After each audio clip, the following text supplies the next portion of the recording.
जय श्री राम, जय श्री बालाजी महाराज। ये कुछ लक्षण आपको बताते हैं कि आपकी हनुमान चालीसा सिद्ध हो चुकी है।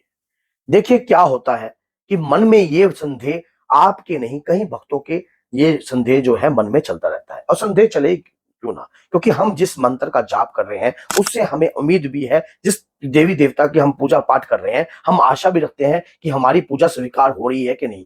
लाइव आता हूं तब भी भक्त इस प्रकार का सवाल करते हैं कि गुरुजी क्या हमारी हनुमान चालीसा बाबा तक पहुंच रही है या नहीं पहुंच रही। पहली बात तो ये कि अगर आप हनुमान चालीसा का जाप कर रहे हो, एक हनुमान चालीसा एक स्वयं में एक शक्तिशाली शाबर मंत्र है, वैदिक मंत्र है और कृपादायक मंत्र है। वो एक ऐसा मंत्र है जो आपको अष्ट सिद्धियों की कृपा दिलवाता है, नवनिधियों की कृपा दिलवाता है, हनुमान जी के पंचमुखी रूप से मिलवाता है, उनकी कृपा, उनकी तरंगे, उनके दूत भी आपको दिलवाता है। ये मंत्र नहीं, स्वयं आपके जीवन का जीने का एक उद्देश्य की कृपा है। क्योंकि अगर किसी भी मंत्र का जाप आप करते हो या हनुमान चालीसा का जाप करते हो तो आपको पता नहीं है कि आपके साथ क्या हो सकता है। आपको इस बात का नहीं पता। तो अगर वीडियो अच्छी लगती है तो एंड तक जरूर देखना और चैनल को सब्सक्राइब करना और बेल आइकन बटन को भी दबाना, ताकि आने वाली हर वीडियो की नोटिफिकेशन आप तक पहुंच जाए। आपको इस बात का नहीं पता कि लगातार हनुमान चालीसा पढ़ने से क्या होता है। तो चलिए आज मैं आपको बताता हूं कि लगातार हनुमान चालीसा का पाठ करने से जो रहस्यमय शक्ति उत्पन्न होती है, शायद आप उसके बारे में नहीं जानते। क्योंकि जब भी हम कभी भी हनुमान चालीसा का पाठ करते हैं, गोस्वामी तुलसीदास जी द्वारा वह हनुमान चालीसा लिखी गई है। लेकिन भगवान ने जब ये शब्द उनके अंदर जो कहते ना कि कोई भी भक्ति पूजा पाठ उनकी इच्छा के बगैर नहीं होती। जब जन का कल्याण होने का समय होता है या कुछ ना कुछ जीवन में बदलाव होने का समय होता है, तब तभी ये कुछ ऐसा कार्य व्यक्ति के साथ होता है। जब देख लिया कि हनुमान चालीसा सिद्ध होने के लिए या ऐसा कुछ पाठ पूजा कलयुग में उतरने के लिए, ताकि हर व्यक्ति का, हर भक्त का कल्याण हो, तो गोस्वामी तुलसीदास जी के ऊपर स्वयं कष्ट आया। जब कष्ट आया तो मुगल साम्राज्य के राजा ने एक बात फैली हुई थी कि ये जो है चमत्कारी है और भगवान राम की निरंतर सेवा करते हैं और बहुत ज्यादा चमत्कार कर देते हैं। तो मुगल साम्राज्य ने अपनी सेना भेजी और तुलसीदास जी को बंधनग्रस्त कर दिया। बंधनग्रस्त कर उन्होंने कहा कि दिखाइए तुम्हारा चमत्कार। तो गोस्वामी तुलसीदास जी ने विनम्र शब्द में यही बोला कि मैं कोई चमत्कारी नहीं हूं, लेकिन मुझे इतना पता है कि मेरे प्रभु जो चमत्कार करते हैं वो कोई और नहीं कर सकता और प्रभु ही करते हैं जो करते हैं सभी का कल्याण। अगर आज आप मुझे यहां लेके आए हो तो इसमें भी उन्हीं की इच्छा है। तो क्या है, अगर तुम्हारे प्रभु की इच्छा है तो जाओ, अगर इनको जवाब नहीं आता इनको कारागृह में डाल दो। कारागृह में डाल दिया। अब गोस्वामी तुलसीदास जी को पता था कि जो राम नाम की नित्य भक्ति सुनने वाले हनुमान जी कारागृह में जरूर आएंगे। अब विश्वास जब कभी होता है ना अपने इष्ट पे, तो पूर्ण रखिए, अधूरा नहीं। तो जैसा उन्होंने देखा कि एक दिन रात्रि को सोते वक्त आवाज आई, तुलसी उठो, तुलसी उठो। वो समय आ गया जब कलयुग में किसी का भविष्य तय करना हो, जीवन की हर मुसीबत से बचना हो, और कलयुग में ये कार्य होंगे, लोग बंधन ग्रस्त भी होंगे, परेशान होंगे। और जब एक घोर कलयुग की सीमा चलती है तब इस समय ये पाठ नहीं, ये दिव्य कृपा होगी। तब गोस्वामी तुलसीदास जी ने वो 40 दोहे कारागृह में बैठकर लिखे, जिसमें स्पष्ट सोच के देखिए आप, भूत पिचास निकट नहीं आवे, महावीर केवल नाम सुनावे, संकट कटे मिटे सब पीरा, जो सुमरे हनुमत बलबीरा, संकट ते हनुमान छुड़ावे, मन कर्म वचन ध्यान जो लावे।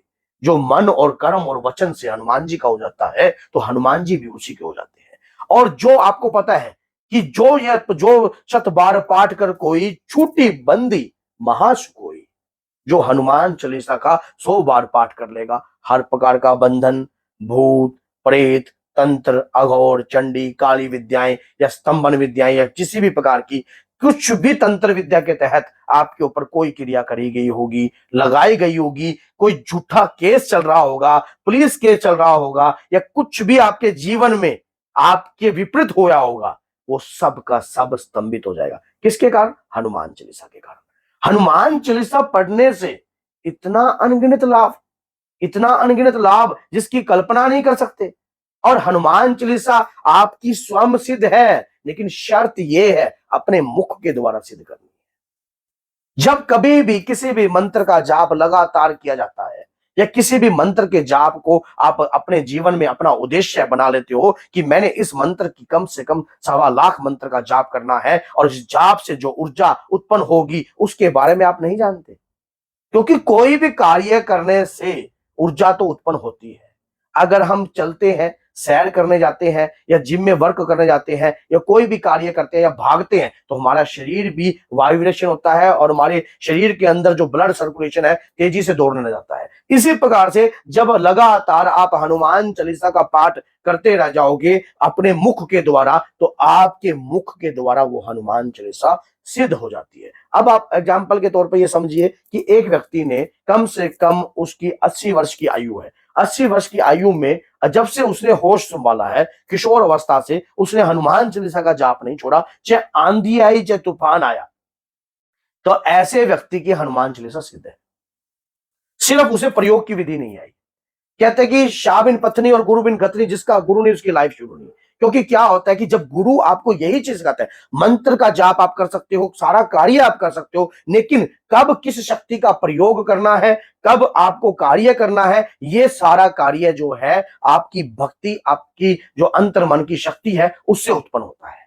जैसे ही जब आप इस चीज को समझ जाते हो, अपने गुरु के सानिध्य में जाकर इस कार्य को करते हो। देखिए भगवान राम थे तो उनके भी गुरु थे, विश्वामित्र से भी उन्होंने शक्ति ग्रहण करी, वशिष्ठ जी से भी शिक्षा ग्रहण करी है, और आपने देखा होगा भगवान श्री कृष्ण ने भी शक्तियां ग्रहण करी और शिक्षा ग्रहण करी है। तो ये चीजें क्या है, ये सीखना कब होता है, जब हम कोई मंत्र का जाप करते हैं, पूजा करते हैं, पाठ करते हैं, तो हनुमान चालीसा आपकी सिद्ध हो जाती है, और इतने समय पर जाकर यह सिद्ध होती है। अगर लगातार आप हनुमान चालीसा का पाठ कर लेते हो, क्यों कहते हैं कि 41 डेज तक लगातार जाप करने से या मंत्र जाप करने से या कोई भी पूजा पाठ करने से सिद्ध हो, क्योंकि कलयुग में अगर आप 41 दिन भी आप खड़े हो, एक टांग के खड़े समान का काम है ये। क्योंकि कलयुग में क्या होता है कि समय जो है वो तो थोड़ा है, लेकिन कृपा कई गुना ज्यादा है। अगर कलयुग में आप 41 दिन भी निकाल जाते हो तो आप किसी भी सिद्धि या किसी भी शक्ति को प्राप्त कर लेते हो। लेकिन इस 40 या 41 दिनों के अंदर आपको ये बात समझनी होती है कि आप अपने इष्ट को कितना समझ पाए हो और अपने आप को कितना जान पाए हो। जब भी कभी कोई भक्ति, कोई शक्ति आपको प्राप्त करनी होती है तो पहले अपने आप को जानना पड़ता है। जब आप अपने आप को जान जाते हो तब समझ लेना आपके शरीर पर एक ऊर्जा और एक शक्ति का वास होने वाला है। वो शक्ति का वास कितने समय में होगा ये आपकी लगन बताएगी। तो इसीलिए आज अगर जिन भक्तों को लगता है कि मेरी हनुमान चालीसा सिद्ध हुई है कि नहीं, तो मैंने आपको बताया कि लगातार प्रयास करने से आपकी हनुमान चालीसा सिद्ध होगी। पूजा विधि के लिए मैंने बहुत सारी वीडियो बता रखी है कि हनुमान चालीसा को कैसे सिद्ध करें। मैंने आज यही बताया है कि अगर इसको सिद्ध करने के लिए आपको क्या क्या समझना चाहिए, किस किस प्रकार से, क्योंकि जब तक अनुभव नहीं होगा हम किसी भी शक्ति को प्राप्त भी कर लेंगे तो चलाना नहीं आएगा तो क्या फायदा। महाभारत के अंदर आपने स्वयं में देखा होगा कि जब अश्वत्थामा ने जो देखा था कि हाँ भाई, जब अभिमन्यु की पत्नी के ऊपर जो ब्रह्मास्त्र छोड़ा था और वो नासमझी के कारण छोड़ तो दिया लेकिन तरकश में वापस लेना नहीं आया। अधूरा ज्ञान, अधूरी शिक्षा आदमी को तंग ही करती है। इसलिए ज्ञान को आप प्राप्त कर कर उसके बाद कार्य करो तो ज्यादा उचित है, और वीडियो से आपको ज्ञान ही प्राप्त होता है। अगर वीडियो अच्छी लगती है तो लाइक कीजिए और शेयर कीजिए और चैनल को सब्सक्राइब कीजिए ताकि और भी व्यक्ति हनुमान जी की भक्ति कर सके, हनुमान चालीसा का लाभ उठा सके। तो बोलिए जय सीताराम, जय श्री बालाजी।